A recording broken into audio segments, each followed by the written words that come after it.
ایک صاحب نے سوال بھیجا ہے کہ گھر کا انتظام چلانے کے لیے شوہر جو بیوی کو پیسے دیتا ہے اور بیوی ان پیسوں میں سے خرچے میں سے بچا کر کے کچھ نقدی جمع کر لیتی ہے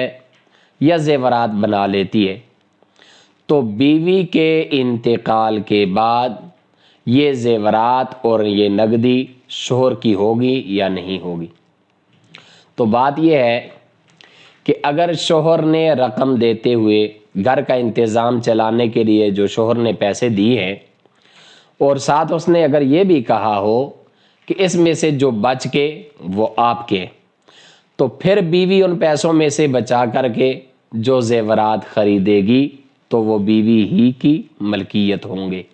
اور بیوی کے انتقال کے بعد اس کے تمام شرعی ورثاء میں تقسیم ہوں گے۔ اور اگر شوہر نے ساتھ اس بات کی قید لگائی ہے اور بیوی کو کہا کہ میں آپ سے پورا حساب لوں گا اور جو رقم بچے تو مجھے واپس کرنی ہے، تب اگر بیوی رقم میں سے کچھ بچا کر کے زیورات خریدتی ہے تو وہ پھر شوہر کے ہوں گے اور بیوی کے انتقال کے بعد بھی شوہر وہ سارا لے سکتا ہے۔